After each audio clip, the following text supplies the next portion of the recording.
Hey guys, welcome back to the channel. Dan Reviews It All. Sorry it's been a while, there's been a lot going on in the world at the moment, as you know. But hopefully we're getting over all that, and today we're going to be looking at the Makita second fix brad nailer. Pretty good. Pretty good.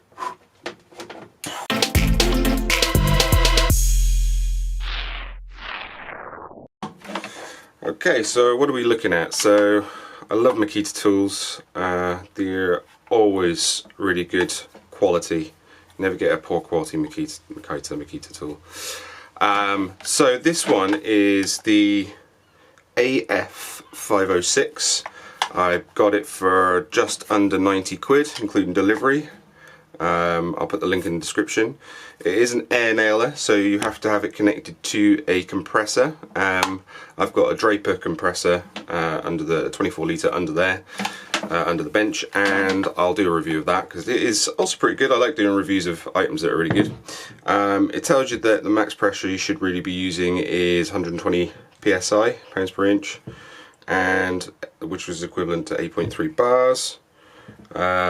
It has a sort of nail indicator here, so if I just slide that out, you see how it turns red, and then when it's clicked in, if there's nails in there, it turns it just goes blank, so you can see through it. But this never misses, ever. The problem you get with nail guns, electric ones or battery ones or air ones, is that you do your sort of shots, and then before you realise it, you've moved on, but actually one of them hasn't actually seated, so you've fired a blank, basically. This has not done this to date. This has been so consistent, and it doesn't fire when there's nothing left. You can make it fire, but generally it's supposed to cut out, so to further stop you making those mistakes. At the bottom here you've got a nail head adjustment thing. I don't know if you can see that just here. And basically, if your pressure's right and you find that the nail head is still protruding from the wood slightly, then you can swing this thing around a little bit more to that direction, and it will just adjust it by a fraction of a millimeter just to get it flush. Or if you want it indented or countersunk, then you can jack that up and it will go right in. You can see here it's got a safety. It does not fire if this front bit is not engaged. If I press that down, that's the only time it will. Oh, if I press that, you can see it's got a safety. The only time it fires is if that's engaged, and also you press the trigger, which I'm not going to do because I want to keep my fingers.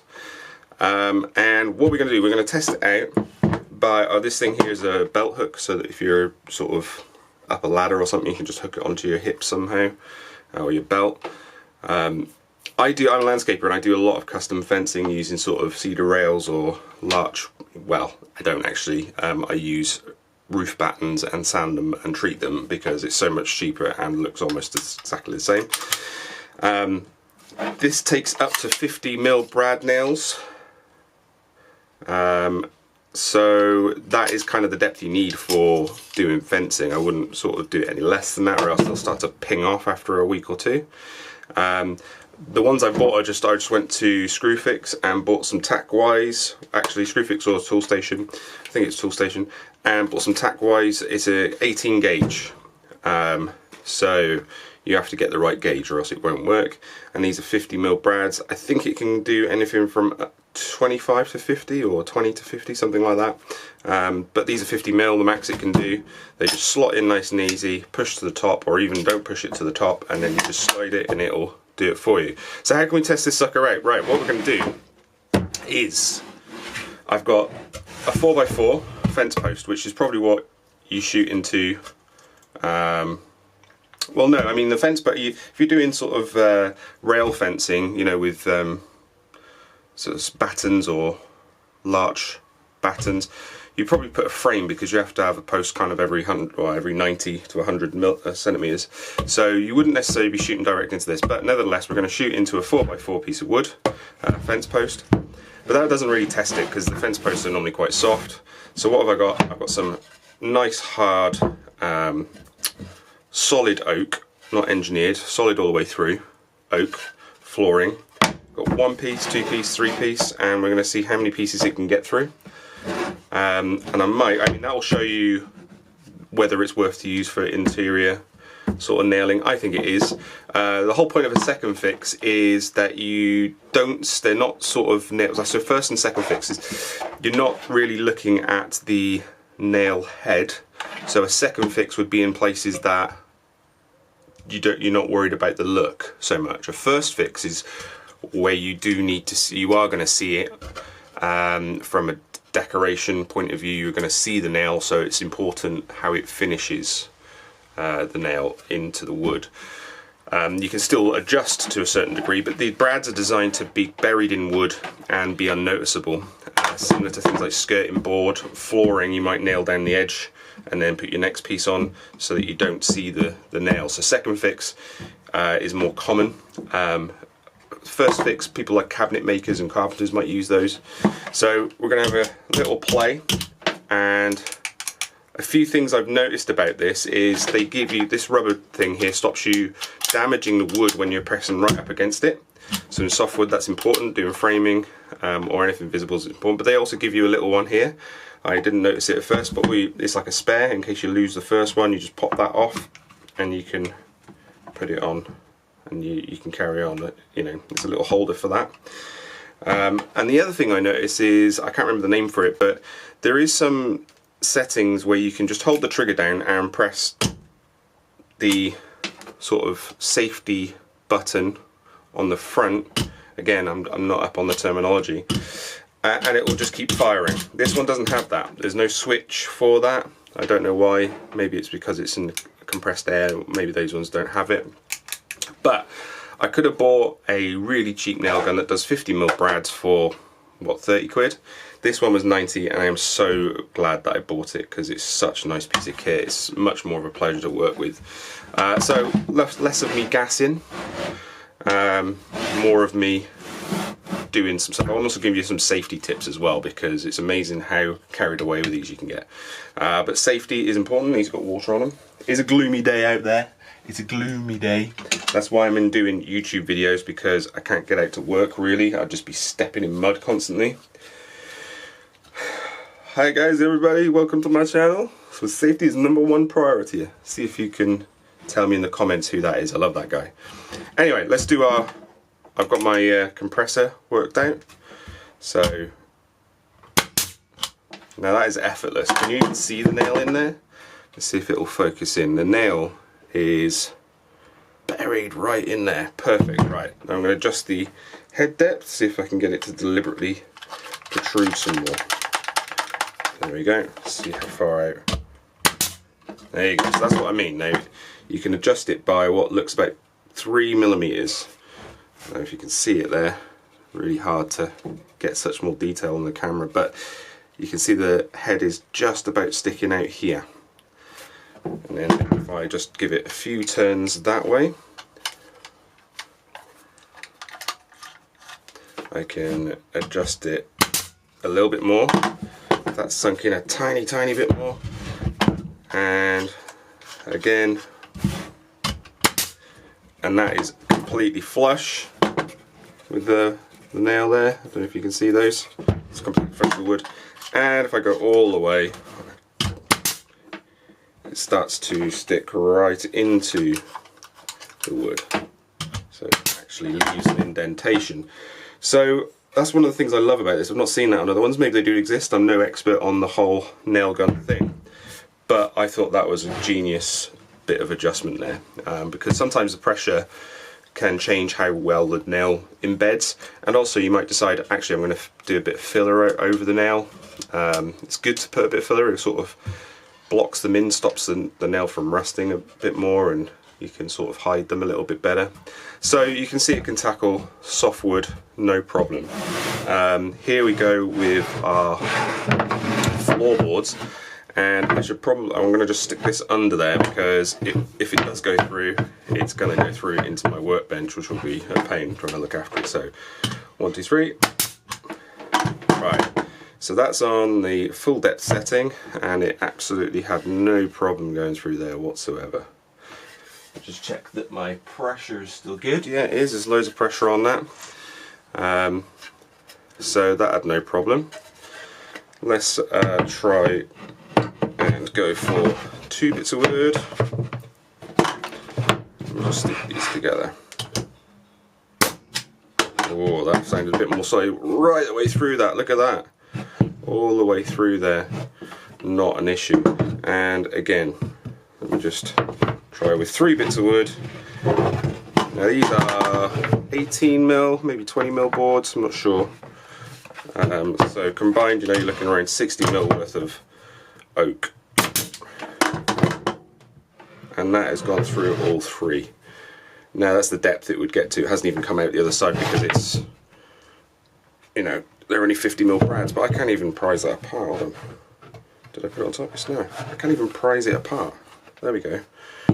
Now I did talk about safety, and one of the things that is really important with these, and believe me, it hurts. I've not had the pleasure of it happening to me yet, but I've seen it happen. Now, brads are extremely thin. So what happens when you nail a piece of wood with them is if it hits a particularly tough bit of wood, or not even a tough bit of wood necessarily, but just a little bit harder bit of wood in the middle, say a knot, it will try and deviate round it. It won't go straight through necessarily. It might change its course slightly. And if you're doing some rails, you might be, here I've got a bit of rail wood here, it's 2x1. Generally what you might nail in is something like that. Probably do 2 together. Wonderful. Okay. Now, I have seen people doing it too close, not paying attention to what they're doing, firing it too close to the edge. Now what happens if you get a little bit of wood that's a bit tough is your brad will come out the side, obviously, but these bend, and I think it actually helps the wood hold, the fact that it moves through the wood, it gives it a bit more grip. But if you're holding it like that and you do it too close, even like that close, you're probably alright, but there is a risk that the brad will bend as it goes through and come out the side.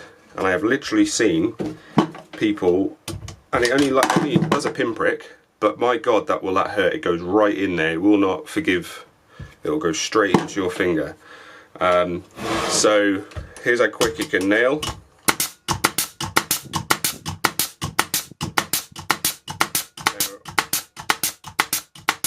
See me there? I did it. I did it. I just did what I was talking about. I put one there. My thumb was there. Now, if it had just bent as it was going through, that might have stuck my thumb to that bit of wood, and then I'd have to back it out. That would have been horrible. But yeah, so these tack-wise ones were about 10 quid for 2,000, 5,000, and 5,000's mad, isn't it? And are they 5,000? 5,000 galvanised 2-inch nails, right? And I think they're strips of 50. Strips of 50, I think. Anyway, but that is no issue because it can actually hold a little bit more. I think it probably holds around 80, but those will more or less do it. So you don't need to buy anything more than that. Of course you can buy better ones, but I've been using these for a while and they've been brilliant. So, what have I got to say about this piece of kit? You know, it's amazing. I would definitely spend the extra 50 quid if you're looking at getting a cheap one. It has such features as this little clip at the top. I'm going to disconnect it because it makes me nervous messing with these things. It has this clip at the top, right? You undo that, and if you should get a jam in there with your brads, you can just open it at the top. A lot of them don't have that. You have to try and needle nose it out somehow. But all it does is it pushes the brad to the edge of the rail there, and then shoots it along those flat bits of metal with a groove in it. Yeah. So all it does is lift the top bit of metal off, and you can get full access to your brads. Great bit of kit. Actually run out of nails there, so it won't show you. But yeah, I mean, what can I say? I mean, it's such a great bit of kit. It needs to be backed up with a decent, well, it doesn't even need to be a decent compressor, but the less decent it is, the more issues you'll have, obviously, with the pressure running low, leaks, that sort of stuff. I did tighten this on fully with the nut rather than using a quick release, which was what the other end, just because I didn't have one. The bummer is, obviously, you've got to have a cable attached. I'll get a bigger one of these to move around a garden if you're doing nailing and stuff. But that's a small price to pay because you're getting such a better level of quality on your finished product. So I would definitely recommend buying one of these. If you've got a compressor already, £89 I think it was, and you've got a very high quality piece of kit there, and you've seen how powerful it is. Now, I don't think a battery nailer would get through any of that. They may claim to, but you know, after a bit of time, when the batteries have had quite a few charge cycles, they're not going to have the output like that. So you know, this is fine for internal floor nailing and stuff. Didn't quite sink it as much as I would want it to be fair. So I wouldn't use it on anything you're using finished, but certainly through the edge of the tongue and groove where you might want to sort of nail it flat into the floor underneath, absolutely no problem. So let me know what you think, and let me know if you know the guy I impersonated just now. I'll give you a clue, he's Russian. He's a legend. Well guys, thanks for tuning in. I'm going to have a lot more reviews coming your way, hopefully, while I've been sat at home self-isolating. Not that I have anything to worry about, but you know, we've all been sort of finding a bit more respite, haven't we, with the current circumstances. But I have been buying tools left, right and centre for things I see online that I think actually that would be really useful, and things like disc saws for tiles and things like that. So also I'm going to do some follow-up reviews for my DeWalt strimmer. A lot of you have had a lot of interest in that, so it's been over a year now using it. I'm still using it, well, Dave is still using it, seeing as he's the one who does all the maintenance now, and he's quite happy with it. So I am going to point out some of its flaws though, and you know, I might end up switching to another battery-based strimmer, but that's what we're going to talk about. So tune in soon. Hopefully it won't be as long this time before I do another video, but hit the like and subscribe button. I'll see you next time.